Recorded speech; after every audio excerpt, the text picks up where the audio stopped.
لو كان بيننا الحبيب لدنا القاسي والقريب من طيبة قبل المغيب طالبا قرب الحبيب.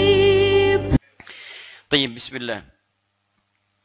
Pak Ustadz, Waalaikumsalam warahmatullahi wabarakatuh. Saya mau bertanya, anak saya umur 5 tahun, diberi buku kisah 25 Nabi. Pas dibacakan tentang kisah Nabi Muhammad SAW, anak saya melihat gambar Rasulullah SAW hanya cahaya bertuliskan Muhammad. Anak saya menanyakan kenapa Nabi Muhammad hanya digambarkan cahaya saja. Saya nggak bisa jawab, harus menerangkan bagaimana, sedangkan anak saya masih kecil. Jelas anaknya kecil, kalau besar bukan kecil. Anak saya sampai menangis selama tiga sekali. Ingin tahu apa sebabnya? Bagaimanakah jawaban seorang ibu pada anaknya? Taib. Sekarang bagaimana anak 5 tahun bertanya tentang seperti ini? Kita turunkan jawaban seperti konsep tadi. Pada yang seperti ini kita sampaikan. Gimana? Nabi Muhammad kok cuma cahaya saja? Dituliskan nama, kenapa nggak ada rupanya? Pada hal yang seperti itu kita bisa sampaikan dua jawaban. Satu, untuk menyusun, naikkan aspek logikanya dengan cara yang bagus. Kedua, kita tampilkan kecintaannya kepada Nabi dengan jawaban yang membuat dia penasaran. Baik, kita bagi dua bagian. Pertama, sini. Mama punya permen. Yang satu masih terbungkus. Ya, antum bungkus dulu. Yang satu sudah dibuka. Baik. Mana kira-kira yang bagus? Yang terbungkus atau yang dibuka? Bungkus. Sampaikan. Adik mau yang mana? 5 tahun sudah mulai bisa milih. Itu udah dibuka. Pengen yang bagus. Baik. Robot-robotan.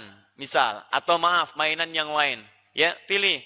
Yang sudah dalam kotak, masih baik. Sudah ada yang terbuka. Anak usia 5 tahun. Anak saya saja sekarang. Yang mau 5 tahun. Ketika diberikan, dia milih yang masih utuh.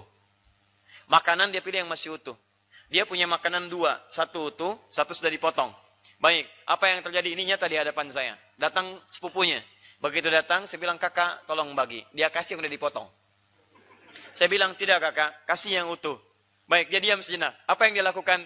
Dia gigit lagi yang utuh, baru dia berikan. Dia nggak mau rugi. Dia nggak mau rugi. Dan kami tertawa melihat itu. Dunia anak-anak, teman-teman sekalian. Dunia anak-anak. Lalu kita hadirkan lagi yang utuh, kita berikan kepada sepupunya. Jadi kita bagi, kita ingin lihat responnya seperti apa. Rupanya anak-anak pun sudah bisa melihat. Dia ingin yang bagus, dia ingin yang kurang. Maka sampaikanlah, saking mulianya Nabi Muhammad SAW, saking bagusnya Nabi Muhammad SAW ditutup oleh Allah wajahnya, sehingga nanti kita akan lihat kemuliaannya di akhirat nanti. Karena yang bagus-bagus itu selalu ditutup. Ananda lihat, karena ini bagus, ini ditutup. Permen bagus, permen ditutup. Perempuan yang bagus, ditutup dengan jilbabnya. Masya Allah, pakaian yang bagus, ditutup. Segala yang bagus ditutup. Saking bagusnya Nabi Muhammad SAW, maka Allah tidak berkenan menampakkan lukisannya, tidak berkenan menampakkan gambarnya, karena ini manusia paling istimewa di muka bumi. Kalau adik ingin lihat gambar Nabi yang sesungguhnya, adik harus rajin salat. Adik menghafal Quran. Adik cintai Nabi. Nanti Allah akan tampakkan langsung wajah Nabi Muhammad SAW pada diri adik. Insya Allah kita berdoa ya. Nanti mudah-mudahan di mimpi bertemu dengan Nabi Muhammad SAW. Paham ya? Jadi satu, antum berikan gambaran untuk memahamkan pengertian dia, menaikkan kadar sedikit logikanya. Yang kedua, antum berikan motivasi ibadah, supaya dengan ibadah itu dia punya semangat untuk mendekat kepada Allah. Dan dengan izin Allah Subhanahu wa Ta'ala, karena Nabi pernah menyampaikan bahwa ada seorang mukmin yang berpotensi melihat Nabi dalam mimpi. Jadi kita arahkan ke situ.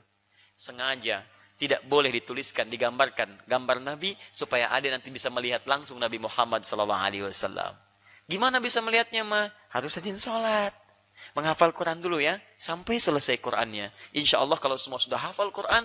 Bukan cuma melihat Nabi adik bisa bersama Nabi Muhammad SAW. Jelas ya? Baik. Allah Ta'ala alam bisawab.